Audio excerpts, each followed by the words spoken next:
Armenia, and some other CIS countries. We really hope that interaction between our regions will continue and will grow. So we look forward, and our companies and countries are really interested in this market, in cooperation with this region especially. So we have different kinds of projects in our region, and as we are responsible for CIS market, we can establish a gateway to Russian and CIS countries. That's some of the opportunities project that we find very interesting for the investors that will be interested in. So with the real estate, infrastructural projects, asset leasing, mutual funds. So we are getting into this. And also the trend that is very quite popular for several years in Russia is Islamic finance.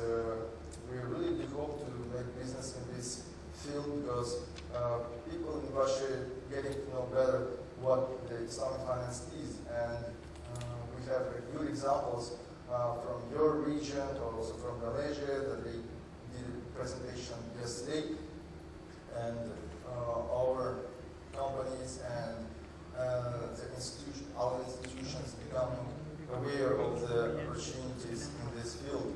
So we just took a path of the market, that has evolved in a very aggressive way for the last decade. So, that's it. Thank you very much. Thank you. Is that better? I'll try to speak into it. I think I would have learned by now. I was wondering if you could just share with us why you think that Russian CIS is such an attractive place for whether it's investors from this region or investors from around the world. And also, I know you mentioned Islamic finance and the growth in that area. Do you think that has the potential to actually be a major source of finance? Well, just what first comes to my mind, just to give you an example. For example, Russia and previously we had a Turkish presentation. Just if we compare these two countries, we will see we have a lot of differences in the countries, but for example, the rating of the countries. Turkey has, as far as I remember, BB rating from Standard & Poor's, whereas Russia, for example, has BBB, so it's an investment grade rating. However, in the yields, Russian companies provide much greater yield than Turkish companies, sovereign or corporate, doesn't matter. So, in this field, taking into consideration also that Islamic finance is growing very rapidly for the last 20 years, we can conclude that those investors who are interested in developing this market, so Russia and CIS countries can provide a suitable instrument they can invest in, and we can provide much higher yields than in the local or other companies. Sure. With that, I want to turn the rest of this panel into a conversation. First up here, sort of on the podium. I also want to involve you in the audience. Please think of questions. Please signal to us. We want to get you involved. We know we're in this period sort of after lunch where your eyes might be thinking about other things. But with that, Robert, I'd like to turn to you. We've heard from we've heard about some different sort of opportunities as an investor, as someone representing key investors. What are you looking for? How important are some of the financing structures? How do you assess some of these things we've been talking about earlier in the panel and the rest of the conference? Well, thank you for the question. The proof is always in the pudding. I've had the good fortune to sit through 3 days of presentations across some wonderful, diverse countries which have different kinds of endowments. But at the end of the day, it comes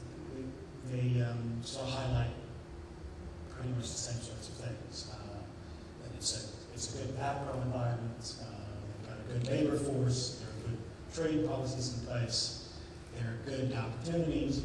So as an investor, when you sort of step back and you see that script, every country looks great. It looks like, and everyone has the same talking points. How could I be so stupid to not have ever invested in all of these different places?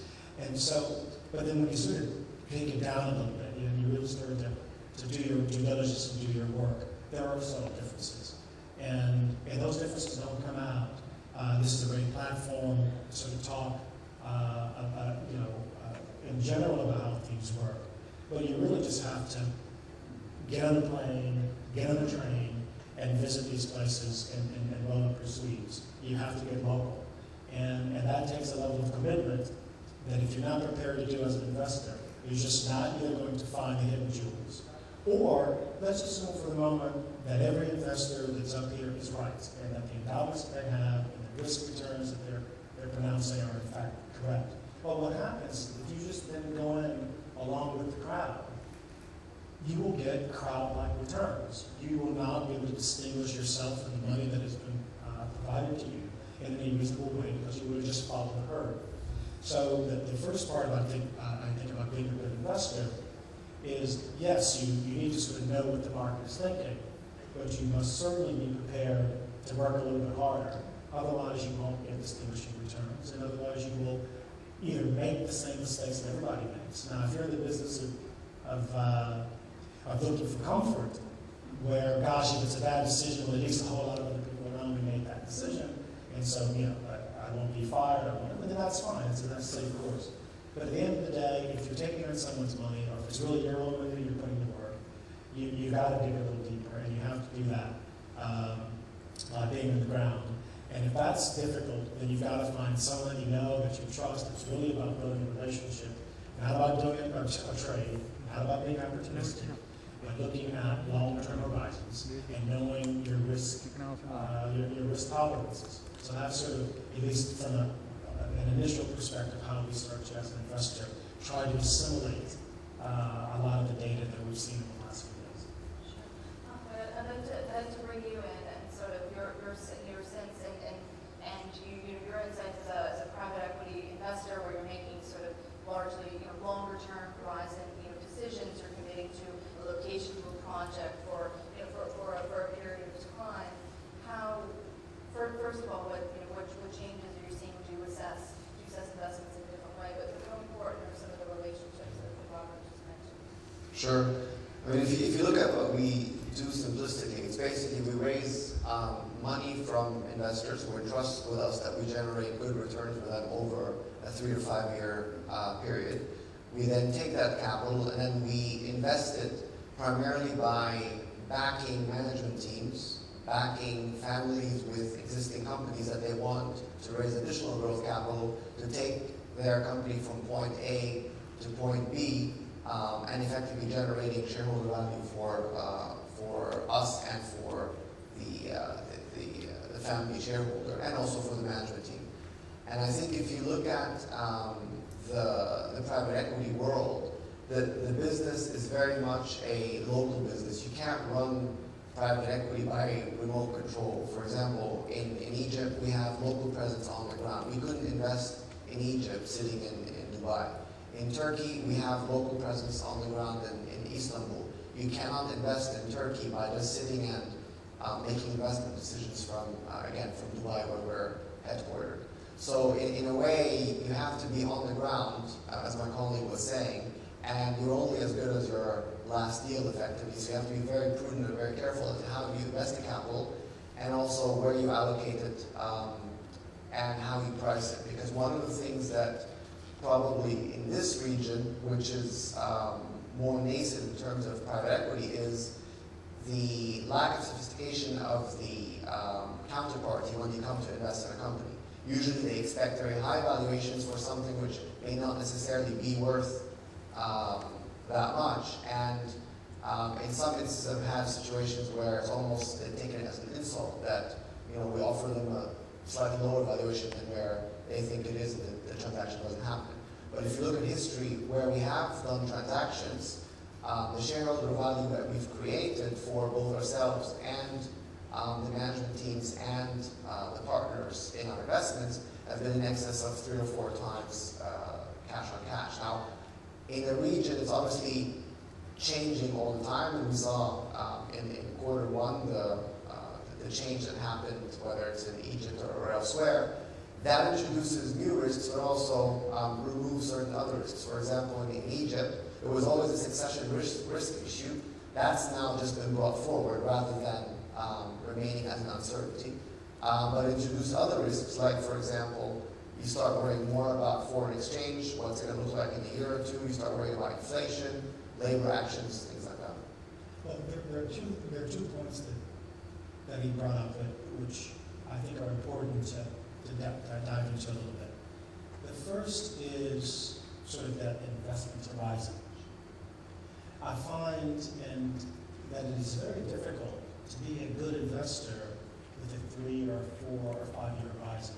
The pressure that it puts on that dollar or that currency and into an investment, that you not only have to get in, add value, and be out because there's an instrument or a vehicle and a promise to your investors that you should be able to be in and out of a good business in 3 to 5 years' time.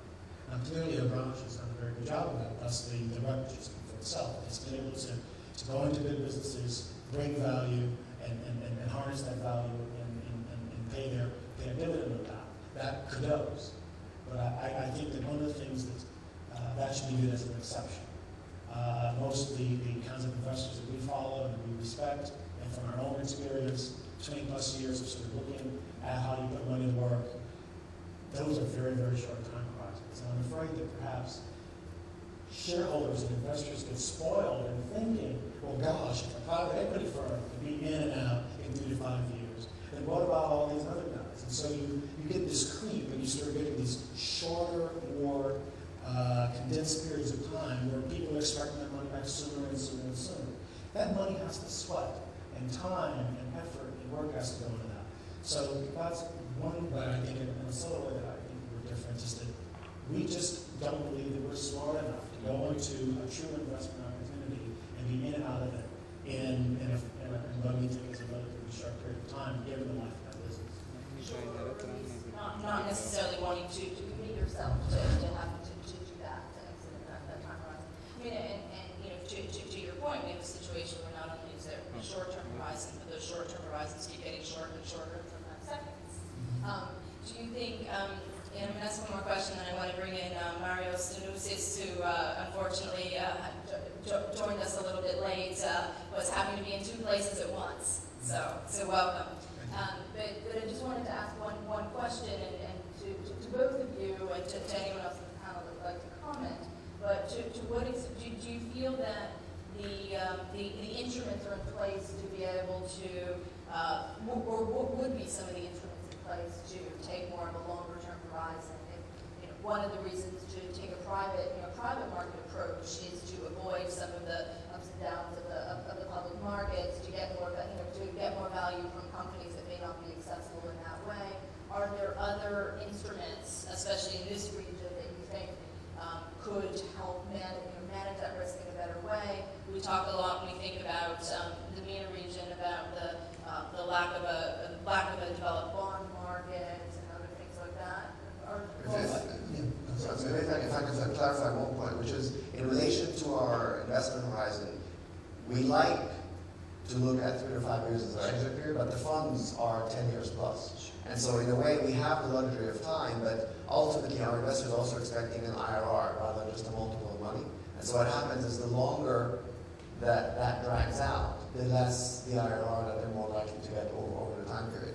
But in terms of instruments and returns, one of the things, for example, that we have done in investments is, although the bond market is nascent, actually over the last 3 years or so, a number of hedge funds from Europe and the US have come in and we've issued for our portfolio companies, for example, 7-year private index bonds. And that capital then goes to invest and growing those businesses. So there is that demand for paper, not huge quantities yet, but there is that demand.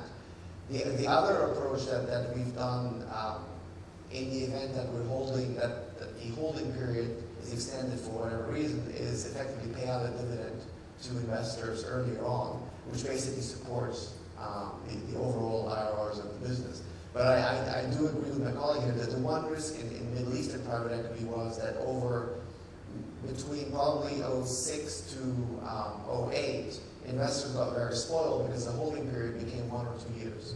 And so all of a sudden, investors were making 2 or 3 times their money in 1 or 2 years, which quite frankly is fantastic, but is not something that is realistically going to be repeated over a long period of time. Well, but it goes to your other point, which is where are the opportunities?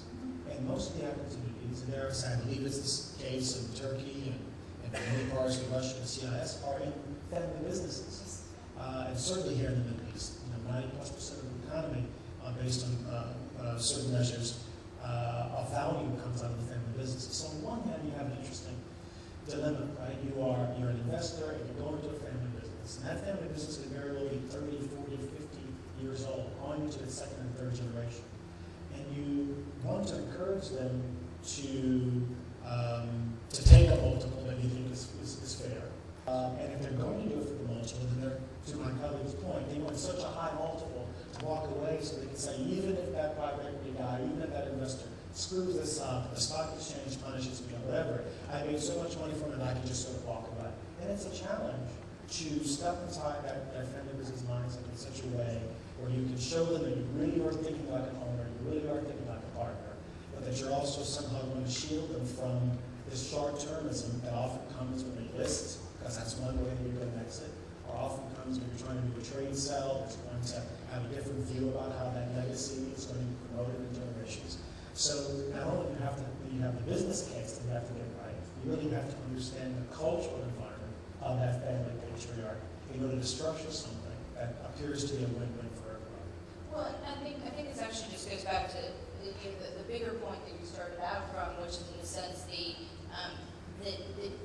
need to sort of think about different corporations, different entities, and things like that, and that if you're just looking at the public markets, that you're not necessarily, that there are different ways of doing it. Now, I want to sort of take us back. We've talked a lot about some of the changing structures, the timelines, and things like that. I want to take us back to the theme of the panel, which is finance, which is banking, and I think that the whole sort of financing and financing structures sort of underpins everything we've been talking about. But I want to think about, we're in a situation where many global banks, where U.S. banks, European banks are obviously, are sort of dealing with their debt structures, are reluctant to lend. We're dealing with situations in this region of many, of bank credit growth picking back up throughout much of emerging Europe and the CIS. I want to first turn to Maros and ask him to talk about the experience in Cyprus and some of the lessons learned in Cyprus and opportunities there, but also to think more generally about what are some of the effects of some of the regulatory changes that we're seeing around the world. But first, please. Yes, thank you. Well, Cyprus has been affected by the crisis, surely, like many other countries. It was, however, affected less than other countries, primarily due to the fact that the banks were quite stable and did not face, let's say, the danger of collapse like we had in the United States and in Europe. The primary reasons why the banks in Cyprus were not affected so much, basically were four. The first reason was that they did not invest in the so-called toxic products, which other bigger banks, let's say, in Europe invested in. So they were not exposed to that risk. The second reason was that they are aware strict guidelines by the Central Bank of Cyprus, which in a way alerted the banks to the coming of the crisis and asked them to be extra careful and increase the loan-to-value ratio, let's say, of the credit application. Thirdly, we did not have the overvaluation of assets when there was a lending application. As you very well know, when we apply to a bank to get a loan, the bank would ask for collateral or for any asset to be mortgaged in many occasions. So what the practice was in the States, they overvalued the assets with the prospect that in 4 or 5 years these assets would be worth much more, so that it would be okay. In Cyprus, the lending basically was done on an evaluation which was at the market price. It was not overvalued. So basically, having the reasons that I just mentioned prevented the banks from entering into a dangerous position and continued to pump, let's say, money in the economy and develop the medium-sized companies, but as well as the big multinationals and also the big companies of Cyprus that actually wanted to get loans or financing. Of course, the crisis affected the way the banks were thinking and were acting as far as risk management. We had more measures put in place. So yes, the development continued, but it was less because of less money being pumped in the economy. Therefore, less development. It's true that a small and medium-sized company, as well as a big company, needs capital to grow and expand. And when you go to a bank as an SME or a big company, and you don't get this capital, then you cannot expand. So the most important factor, I believe, now for Cyprus, and could be applicable to other countries, is the venture capitalists, the angels, the private equity, to be another option available to these, let's say, businesses, either they are small or big, in order to be able to have access to capital and expand or grow. It's something which we are looking into right now in Cyprus, and I believe it requires a lot of research, and then a plan is to be made so that we have a list of venture capitalists or, let's say, angels that will be there and available to simple entities that want to expand their business. Sure, thank you. And I just, now that we've talked about that, I wondered if the rest of the panelists, either any of you have any thoughts on the outlook for financial institutions. Obviously, finance, insurance, a variety of things have accounted for a fair amount of non-oil-related growth in GCC and the UAE in general. How do you assess the prospects? Well, I think what you had in between 2008 and 2010 was basically a situation where let's say in the UAE, the banks went through a mode of effective balance sheet repair. Sure. And had big exposures to real estate and other bad loans, and basically they are working through that issue. The outlook generally for the financial services sector is generally correlated with the economy and economic activity, economic growth. So I think the outlook is quite good, and I think that one of the interesting things that happened in the last few years is that as a result of the restructuring that the banks had to go through, they actually almost disappeared from lending to the medium to smaller sized corporates, and basically focused more on the government-related entities and the larger corporates, which created an opportunity going forward for private equity. Because I think before 2008, there was a crowding out that started to happen between private equity and the banking market, where banks were giving easier and easier terms to companies, and they no longer needed to resort to private equity just for the capital portion of these. So I think outlook-wise, as balance sheets are repaired, the outlook is actually very strong. Sure, and I guess also having put some of those processes in place, it also means perhaps less that competition. But I think that's a very interesting point.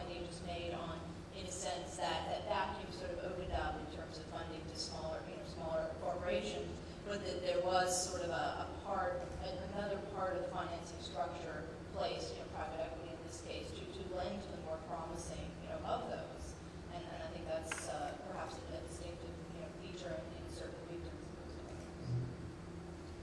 Well, just to piggyback off of that a little bit, I think you have the regulatory capital situation has certainly improved. The central banks have said things, the regulators have said things. And so clearly the banks are stronger as a result of the improvement in capital adequacy. The question is, they normally come out and take another 3 or 4 or a number of years to determine whether or not the economic capital of the financial ecosystem is adequate. And the difference between the regulatory capital and economic capital is whether or not the banks and the financial services companies have properly calibrated the risk that they're taking of their clients.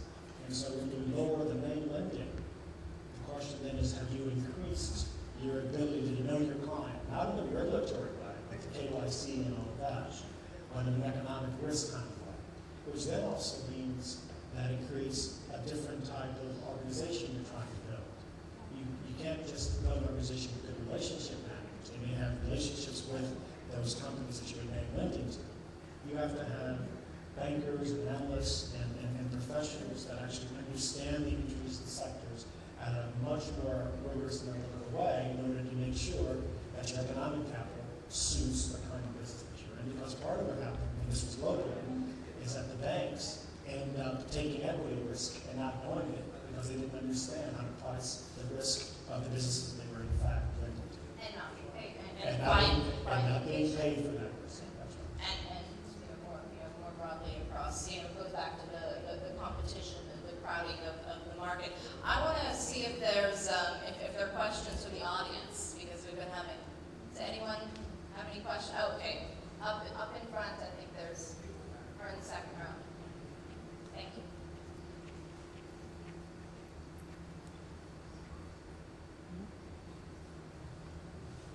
It's just a simple question.